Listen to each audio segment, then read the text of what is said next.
피에타라는 단어를 아십니까? 이 피에타라는 말은 라틴어에서 비롯되었는데 지금은 이탈리아어로 사용되고 있습니다. 비통, 슬픔이라는 뜻을 갖고 있는 단어죠. 그런데 이것이 예술 작품의 이름으로 붙여지면 조금 다른 의미로 사용되곤 합니다. 예수님이 십자가에 달리시고 이제 돌아가신 이후, 그 시신을 내린 이후 성모 마리아가 그 시신을 이렇게 품에 안고 있는 모습을 형상화한 그림이나 조각 작품을 피에타라고 합니다. 주로 조각 작품에 이 이름을 붙이는데, 이 조각 작품 중에서 가장 유명한 작품이 하나 있다면 거장 미켈란젤로가 조각한 피에타입니다. 그 피에타가 처음에 발표되었을 때, 아직 하지 마세요. 발표되었을 때 많은 사람들이 이렇게 약간 비난적인 공격을 했어요. 피에타, 이를테면 예수님이 주인공이 되어야 되는데 십자가에 달리신 그리고 돌아가신 예수님보다 성모 마리아가 너무 부각되는 것 같다라는 그런 측면의 비판이었습니다.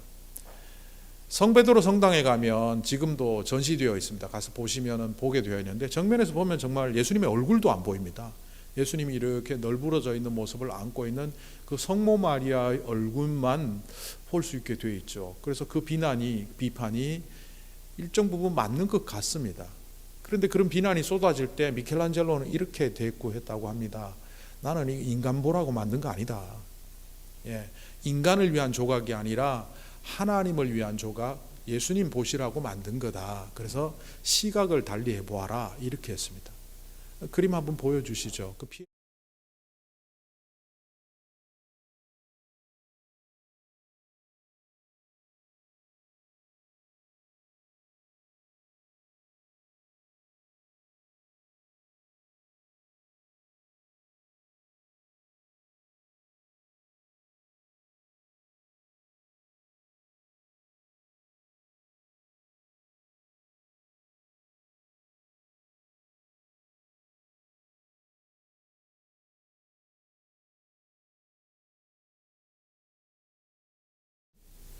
하나님께서 어떤 사건을 일으키셨을 때 사람들이 자기 입장에서 바라보니까 하나님의 뜻이 이해가 안 되는 거예요. 왜 이러시는 거야? 그런데 그게 하나님이 왜 하셨는지 하나님의 뜻을 분별하려고 하고 일정 부분 하나님의 시각으로 보려고 애쓸 때 보이기 시작하는 사건의 진짜 모습이 있고 타인의 진짜 모습이 있습니다. 또 내 인생의 진짜 모습이 있는 거죠. 이처럼 우리가 이해하고 바라보는 사건, 사람, 자기의 인생을 보면서 잘못 보거나 오해하거나 왜곡해서 보는 일들이 자주 있습니다. 그러다 보니 하나님의 말씀을 읽어도 성경도 왜곡해서 보게 되고 그 뜻과 상관없이 자기 마음대로 보게 된다는 겁니다.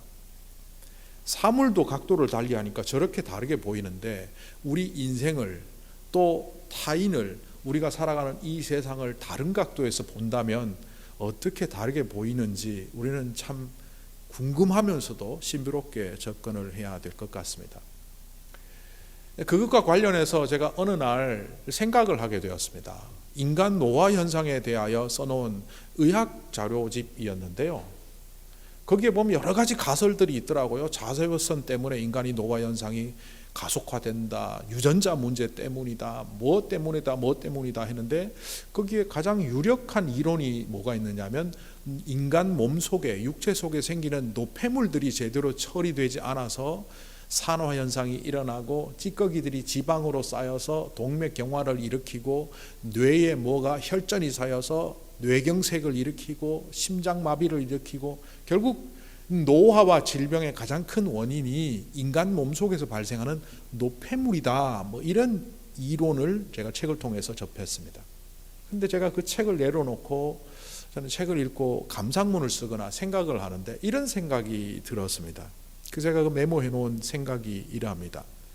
육체의 노화가 노화 현상을 촉진하는 노폐물이 쌓여가는 과정이듯이 정신의 노화는 살아간 흔적과 경험 속에서 발생하는 정신의 노폐물인 편견과 선입관이 쌓여가는 과정이다. 고집센 사람들을 보면요, 이 고집은 결국 과거의 경험의 집산물입니다. 어떤 때는 근거가 있기도 하지만 근거가 없는 것을 붙잡고 막 고집을 부립니다. 편견과 선입관도 마찬가지입니다. 과거에 자기가 겪으면서 부정적인 느낌을 가졌던 그 경험들을 모아서 새로 보는 사람과 새로 만나는 사건에도 그것을 적용시켜서 그릇되게 바라보는 안목이 있죠. 그게 바로 선입관 혹은 편견이라고 합니다. 이 선입관과 편견이 더 극대화되면 차별이 되고 혐오 현상이 되고 그것이 결국 표현되는 것이 폭력입니다. 이런데도 불구하고 우리 마음 속에, 생각 속에, 정신 속에 쌓이는 그 노폐물들을 처리하지 않은 채 우리는 그렇게 왜곡된 상태로 바라보며 살아간다는 겁니다. 오늘 1월 29일인데요. 1월 달이 다 갔습니다. 오늘이 1월 마지막 주일이니까 이제 며칠 남지 않으면 2월 달로, 며칠 지나지 않으면 2월로 넘어갑니다. 2022년과 지금 현재 2023년 1월 말에 여러분의 삶과 세상을 바라보는 눈이 많이 바뀌었습니까? 새해라는 것은 시간이 흘러가고 세월이 바뀌어서 새해가 되는 것이 아니라 그 사람이 새로워졌을 때 진짜 새해가 된다는 것을 우리는 거듭거듭 말했고 알고 있습니다. 그런데 우리 자신을 돌아보면 작년 12월의 모습, 한 달 전, 두 달 전의 모습과 전혀 다를 바가 없죠. 뭐가 안 달라진 겁니까? 우리의 안목, 우리의 왜곡된 정신적인 노폐물을 제거하지 않은 채 여전히 똑같은 눈으로 똑같은 안목으로 이거 잘못된 거야 라고 함부로 말하며 살아가고 있기 때문이 아닌지 우리를 돌아봐야 합니다. 오늘 말씀 속에도 등장하는 인물들을 보면 이 왜곡된 시선들이 있음을 발견하게 됩니다. 예수님의 시선과 바리새인으로 대별되는 세상 사람들의 시선이 상당히 다르다는 것을 오늘 말씀을 통하여 볼 수 있습니다. 그런데 이 말씀을 제대로 잘 보기 위해서는요, 말씀을 보면서 발생하는 편견과 선입관도 좀 고쳐야 합니다. 오늘 누가복음에 나오는 이 사건을 읽으면서 여러분 어디서 본 듯하지 않습니까? 옥합이란 단어가 등장하고 어떤 여인이 예수님의 발에 기름을 붓고 닦는 모습이라든지 이거 어디서 본 듯합니다. 그래서 많은 사람들이 마태복음과 마가복음과 요한복음에 나오는 그 사건과 이 사건이 동일한 사건이라고 생각하기가 쉬운데 그렇지 않습니다. 마태복음 26장과 마가복음 14장에 나오는 예수님의 머리에 향유를 붓는 사건은 베다니에서 일어났다라고 분명히 지명을 밝혀놓습니다. 마가복음 14장 3절에서 9절에 나온 내용을 제가 요약해서 여러분에게 읽어드리겠습니다. 예수께서 베다니 나병 환자 시몬의 집에서, 자 여기도 시몬이고 오늘 말씀의 바리새파 사람도 시몬입니다. 그래서 사람들은 같은 거 아니야 착각하죠. 시몬의 집에서 식사하실 때, 나병 환자 시몬의 집입니다. 한 여자가 매우 값진 향유 순전한 나드 한 옥합을 가지고 와서 옥합을 깨뜨려 예수님의 머리에 부으니 어떤 사람이 화를 내어 말하되 300데나리온 이상에 팔아 가난한 자에게 줄 수 있는 이 기름을 왜 이렇게 낭비하느냐 하고 책망하더라. 예수께서 이르시되 가만히 두라. 네가 어찌하여 그를 괴롭히느냐. 그는 내게 좋은 일을 하였다. 가난한 자를 항상 도울 수 있지만, 너희 주변에 항상 있기 때문에 도울 수 있지만 나는 너희와 항상 함께 있지 아니하니라. 그는 힘을 다하여 내 몸에 향유를 부으며 내 장례를 준비했다. 예수님의 장례와 관련된 이야기로 예수님이 칭찬하는 이 여인의 모습은 마태복음에도 그대로 나옵니다. 그런데 이 이야기를 조금 더 자세하게 요한복음 12장에서는 이렇게 기록합니다. 유월절 여세전에, 예수님이 십자가에 달리시기 전 여세전입니다. 왜 예수님이 장례 이야기를 했는지 아시겠죠? 그리고 베단인데 왜 베다니에서 어떤 식사 모임이 있었는지를 요한복음은 이렇게 말합니다. 이곳은 예수께서 죽은 자 가운데서 살리신 나사로가 있는 곳이라.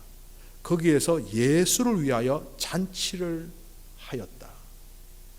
예수를 위하여 잔치를 하였다. 이 말은 죽은 자를 살렸기 때문에 잔치를 했습니다. 그런데 왜 나사로의 집이 아니라 시몬의 집입니까? 당시에 재력적인 측면에서 시몬이 훨씬 더 재력가였던 것으로 보이고 나병을 고쳐준 것도 너무나 감사해서 모두가 함께 예수님을 위한 잔치를 벌였답니다. 어디에 나오느냐? 마르다는 일을 하고, 역시 마르다는 열심히 일합니다. 이 잔치를 위해서 일을 하고 있고, 나사로는 예수와 함께 그 식탁에 앉아 있고, 그 또한 호스트로서 앉아 있답니다. 그리고 마리아, 이 삼남매 중에 막내였던 마리아는 옥합을 깨뜨렸답니다. 여기서 저의 짐작이 들어갑니다. 마리아의 성격적으로 볼 때 마리아는 이런 생각을 했을 것 같다. 오빠는 죽었다 살아났고 저 사람은 나병이 고쳐졌는데 이 식탁을 메인 호스트해야 할 사람이 우리 오빠, 우리 가정이어야 하는데 이런 마음이 있었던 것으로 보입니다. 그래서 집에서 가장 귀한 것, 자기가 갖고 있는 최고의 것을 예수님께 드리는 겁니다. 이것은 감사와 죽은 자도 살리신 예수님에 대한 주님으로의 고백이 담겨있는 그 헌신입니다. 그런데 그가 그렇게 헌신한 것을 주님은 어떻게 받으셨습니까?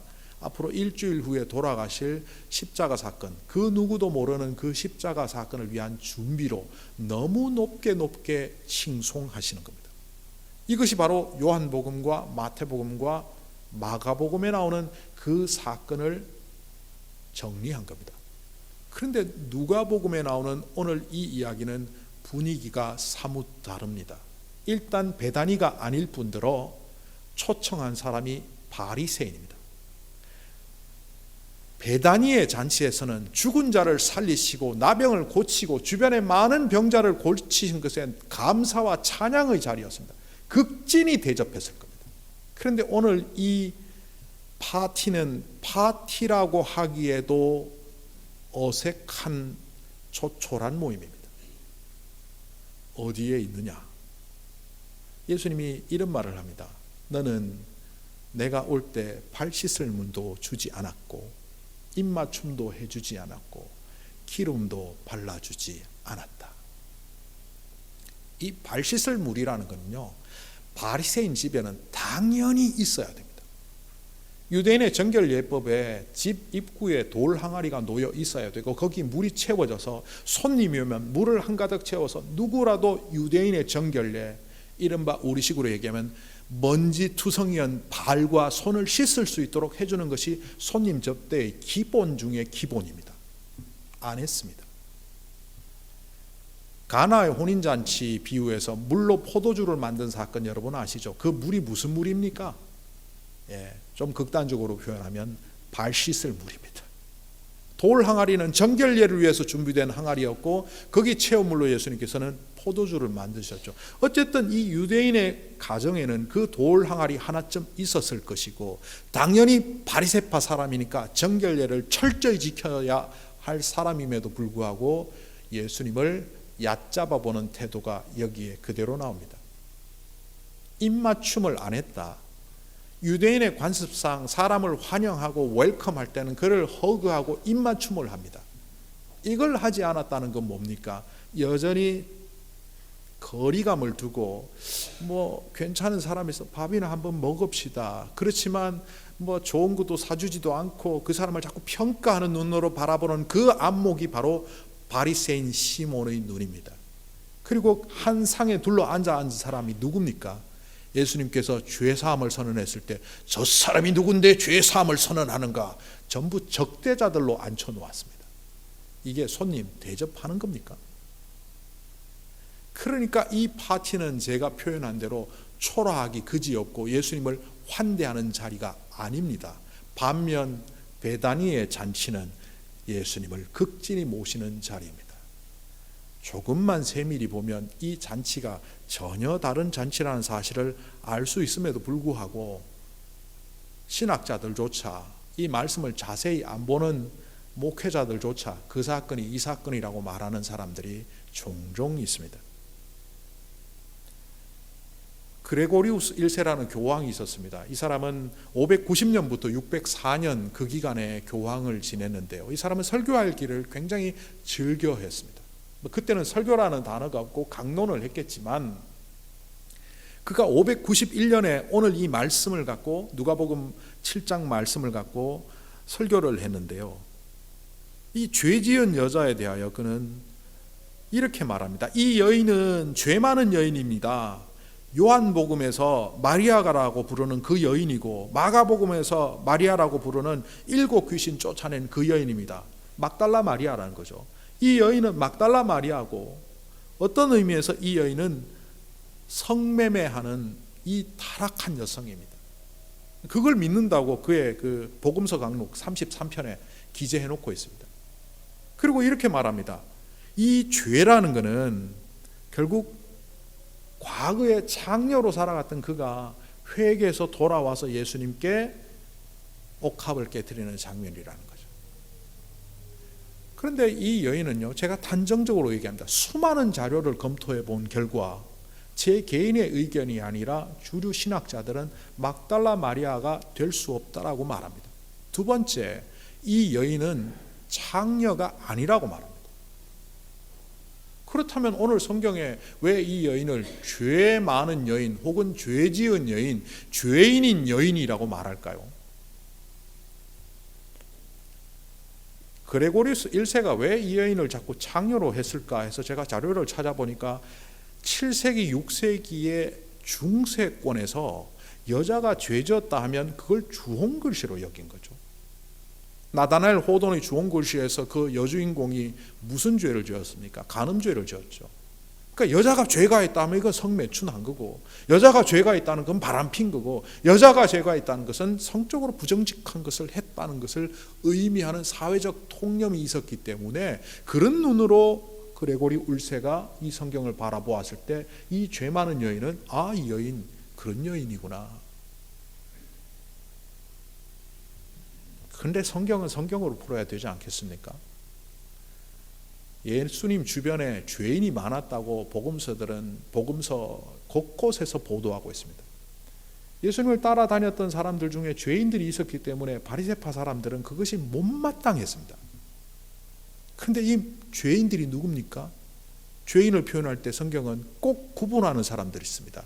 세리와 창기와 죄인. 세리는 이 죄인의 무리 속에 넣지 않았습니다. 창기도 죄인의 무리 속에 넣지 않았습니다.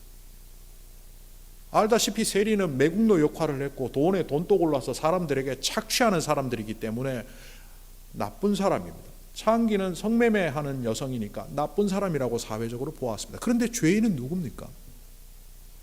예수님을 따라다니며 예수님이 가까이 했던 죄인이라고 판정되는 그 사람들은 다름 아닌 그 당시에 세 부류의 사람들입니다. 첫 번째 부류의 사람들은 환자들입니다. 심각한 질병을 갖고 있는 사람들. 오늘날도 그런 시각이 없지는 않죠. 병이 죄 때문에 발생했다고. 그래서 병을 숨기는 목회자들이 꽤 있습니다. 심각한 질병이 있는데도 기도해달라고 내지 않는 이유가 뭐냐 하면 교인들의 시각 속에 목사가 얼마나 기도를 안 했으면 병에 다 걸리냐, 뭐 이런 시각이 있는 거죠. 좀 오래된 이야기지만 저희 부친이 갑자기 실명했을 때, 그때는 1990년 그즈음이었는데요, 교회에서 그런 얘기가 들려왔습니다. 김 장로가 뒤로 죄를 많이 지었구만, 그러니까 저렇게 실명하지. 오늘날도 목회자들이 자기 질병을 노출하지 않는 이유가 바로 그런 잘못된 통념이 있기 때문에 그런 것 같죠. 그런데 예수님 시대는 그게 아주 극단적으로 강했습니다. 질병은 곧 죄의 결과. 그러니까 이 죄인이라고 말하는 사람 중에 다수를 점유하고 있는 사람은 환자들입니다. 12년 된 혈류병을 가졌던 그 여인은 주변으로부터 완벽하게 왕따를 당했을 겁니다. 왜? 부정한 여인, 죄 많은 여인. 아무도 그와 가까이 하려고 안 왔을 겁니다. 그러다 보니 새 동네에 새로 유입된 마을 주민이 있더라도 확인도 안 하고 동네 사람들이 손가락질하니까 가까이 안 해서 결국 그 사람과 멀어지는 거죠. 저 사람 죄 많은 사람이래. 소문이 안 좋아. 확인되지 않은 그 풍문으로 안 좋은 사람, 죄 많은 사람. 이게 바로 당시에 환자들이 갖고 있는 비애였습니다. 두 번째 그룹들이 있다면 가난한 사람들입니다. 가난한 사람들이 왜 죄인이 되었을까? 당시의 속죄 시스템은요, 죄를 짓게 되면 제물을 바쳐서 속건제나 속죄제를 통하여 죄 사함을 받게 되어 있었습니다. 가난한 사람들을 위해서 구약 율법에 보면 산에 가서 비둘기 잡아서 바쳐도 된다고 되어 있는데, 예수님 시대의 대제사장과 그 그룹들은 그것을 차단해 버렸습니다. 우리가 판매하는 제물이 아니고는 제물로 바칠 수가 없다. 예를 들어서 100불짜리 비둘기 한 마리가 있다면 그걸 200불에 파는 거예요. 아니, 산에서 잡아오면 한 1불도 안 드는데 그걸 막 50불, 100불을 파니까 가난한 사람들은 돈 없어서 죄 사함을 못 받으니까 쌓이고 쌓여서 마치 크레딧이 약한 분들이 재정이 점점점 악화되면 뱅크럽시 하듯이 뱅크럽시 하는 죄인들이 발생하기 시작합니다. 그 가난한 자들, 더 이상 이제 속죄 제물로 죄 사함을 받을 수 없을 정도로 그 사함의 사건이 밀려 있는 사람들, 그들을 당시 사회에서는 죄인이라고 치부했습니다. 그리고 또 한 그룹이 있다면 사회적으로 지탄받는 사람들. 예수님의 제자 중에 일부가 밀이삭을 빻아서 안식일날 먹었습니다. 밀이삭을 빻는 것 자체가 노동이니까 일하지 말라는 그 규정을 어겼다는 거죠. 일하지 말라는 것을 어디까지 할 거냐. 그래서 장로들의 유전이라고 하는 613가지 조항을 그들이 만들어 놓고 철저히 지켰습니다. 신앙생활 잘 하는 사람들도 있었지만 그걸 못 지키는 사람들도 있었습니다. 그러면 바로 비난이 들어옵니다. 지탄의 대상이 됩니다. 오늘날도 교회 안에 있지요. 우리 교회는 없습니다만 간혹 이러죠. 어떤 집사님이 열심히 새벽 기도를 나옵니다. 그런데 장로님 중에 새벽 기도 안 나오는 분들이 있죠. 그러면 이렇게 말하는 경우가 있습니다. 장로가 되어갖고 새벽 기도에도 안 나오고, 목사가 어쩌다가 한번 졸았어요. 제가 예전에 있던 교회에 동료 부사역자가 새벽 기도회 때마다 하나님의 음성을 들었습니다. 코를 골며 잤습니다. 어떤 집사님이 그 목사를 굉장히 비난하는 이야기를 들었습니다. 얼마나 영적 상태가 흐리면 새벽 기도회 때마다 잠을 자냐. 그 친구 그냥 잠 많은 친구입니다. 목사 중에 잠 없는 목사도 있고 잠 많은 목사도 있고 그 차이일 뿐인데도 그걸 막 공격합니다. 그게 뭡니까?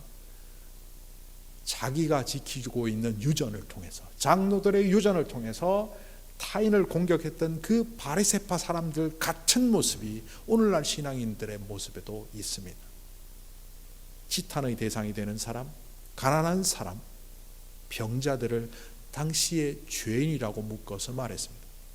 그들이 예수님께 온 이유는 뭡니까? 그들의 질병의 문제를 해결받기 위하여, 가난해서 아무것도 할 수 없고 심지어 회당에도 하나님의 성전에도 갈 수도 없는 그들이 주님의 음성을 듣고 싶어서 달려왔을 것이고, 믿음이란 도대체 뭔지 자기들을 완벽하게 왕따시키는 세상으로부터 가장 낮은 자, 가장 작은 자를 통해서도 역사하시는 주님의 음성이 들려올 때 그들은 그 주님의 음성을 통하여 위로받고 회복되기 위하여 찾아왔을 겁니다.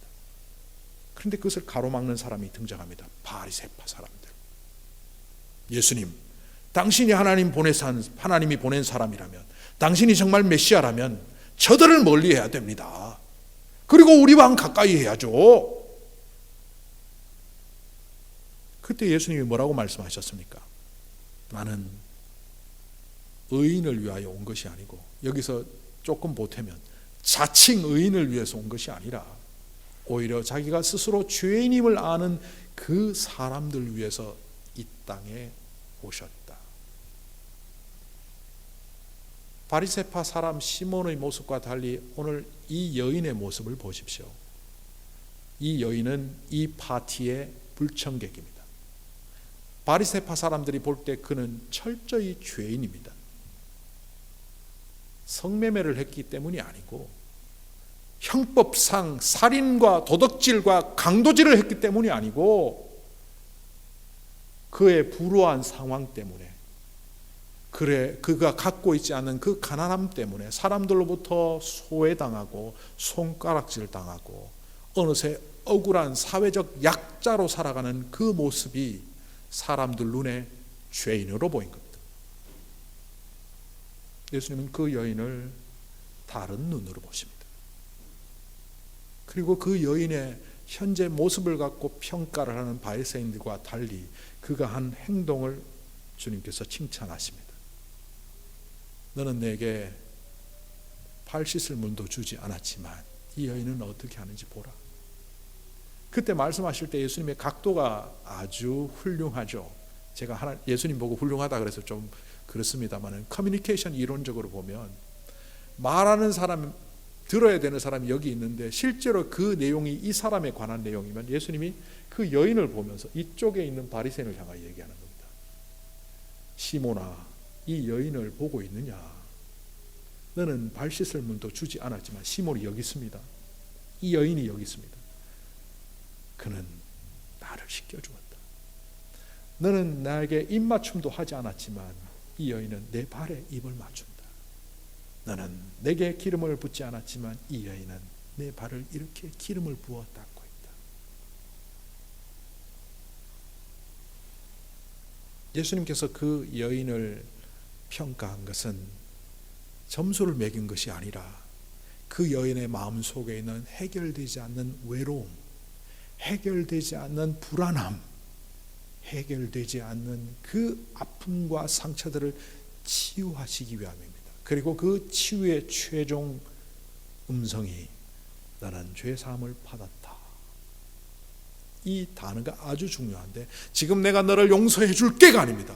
헬라어로 보면 과거 완료형으로 되어 있습니다. 네가 나에게 오는 순간 이미 너는 죄 사함을 받았다. 이 여인이 왜 눈물을 흘렸을까? 그리고 이 여인은 왜 예수님께 이런 기름을 아끼지 않고 이 귀한 기름을 쏟았을까? 예수님이 뭐라고 말씀하십니까? 네 믿음이 너를 용서함의 자리로 이끌었다. 이 눈물의 모습을 어떤 신학자가 회개라고 말합니다. 저는 그 감격이라고 보았는데 그 눈물을 회개라고 보더라고요. 그러면서 저는 떠올렸습니다. 물고기를 가득 잡은 베드로가 예수님 앞에 와서 처음 했던 말은 주님, 저는 죄인입니다. 저를 떠나십시오입니다. 예수님을 직면하며 그분이 주님이심을 고백하는 자가 될 때 스스로 자기가 철저히 죄인임을 깨달을 수밖에 없습니다. 그리고 주님 앞에서 내가 죄인입니다라고 고백하는 것은 그분만이 내 죄를, 내 삶의 문제를, 내 인생의 문제를 해결할 수 있는 분임을 믿기 때문에 그런 고백을 하는 것입니다. 바로 이 여인은 눈물을 통하여 머리카락으로 주님의 발등을 닦는 동작을 통하여 거기에 입 맞추고 향유를 바르는 행위를 통하여 그의 믿음을 고백했습니다. 나는 당신의 종입니다. 나는 죄 많은 여인입니다. 그러나 나를 버리지 않는 당신이 나와 함께 하신 것을 믿기에 주님께 내 모든 것을 드립니다. 주님은 그것을 정확히 읽으셨습니다. 귀하다, 아름답다, 훌륭하다. 그리고 그에게 이렇게 말씀하십니다. 평안히 가라. 그의 마음속에 없었던 그 평화를 주님께서 주시겠다는 말씀입니다. 평안히 가라라는 말은 첫 번째는 평화를 갖고 가라는 말입니다. 사람들로부터 소외되고 약자로 살아갔던 그 억울한 삶을 이제 해결하고 내가 너와 함께하며 성령께서 너와 함께하며 하나님의 은혜가 너한테 있을 것이라는 의미에서 평안히 가라, 평화를 갖고 가라, 이런 말입니다. 두 번째 의미는 평화를 위하여 가라입니다.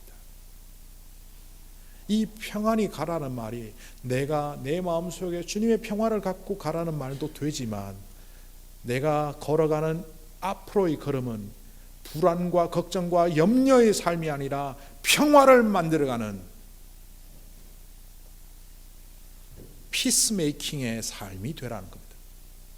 그런데 이 평화를 만들어가는 삶은 나만을 위한 삶이 아니라 우리 공동체를 위하여, 내 이웃을 위하여, 나를 통하여 평화가 전달되는 삶을 살게 된다는 겁니다. 바리새인의 시선과 예수님의 시선의 차이가 뭡니까? 바리새인은 그 여인을 보면서 과거를 통해서 이 여인을 봅니다. 과거에 허물이 있었을 겁니다. 잘못이 있었을 겁니다. 부정적인 일들이 있었을 겁니다. 그것을 통해서 편견과 선입관으로 노폐물이 가득한 안목으로 바라보니 죄 많은 여인, 멀리해야 될 여인입니다. 그런데 예수님은 어떻게 보십니까? 미래를 통해서 그 여인을 봅니다. 과거의 모습이 어떠했든지 지금 내가 그의 죄를 모두 용서했고 새로운 여인이 되었다면 이제 그는 하나님의 희망, 예수 그리스도의 희망, 앞으로 이 땅에 평화를 만들어 가야 할 자, 그 미래의 모습으로 그 현재의 여인을 보면 그는 존귀한 자입니다. 우리는 늘 우리 스스로의 문제를 해결함 받기를 원하지만 우리 스스로 무너지는 자임을 아십니까? 제가 서울에 살던 어느 날 삼풍백화점이 무너졌습니다. 그리고 그 다음 해인가 성수대교가 무너졌습니다. 한국 사회에 트라우마가 발생했습니다.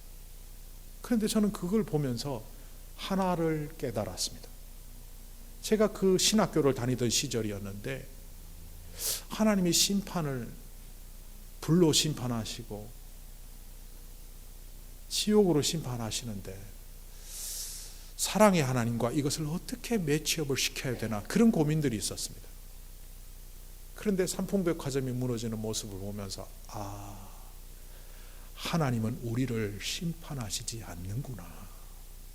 무슨 얘기냐 하면 평화를 위하여 살아가고 우리 영적인 노폐물을 제거하며 주님의 뜻대로 살아간 사람은 주님 앞에 서도 무너지지 않습니다.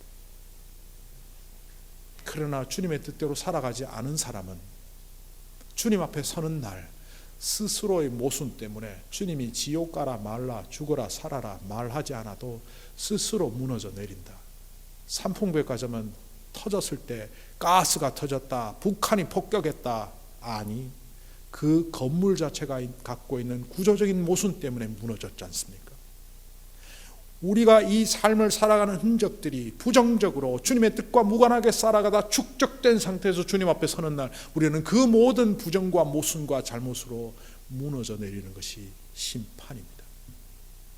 반면 주님과 더불어 평화를 위하여 걸어가는 사람이 될 때 이 죄 많은 여인이라는 사회적으로 소외된 자조차도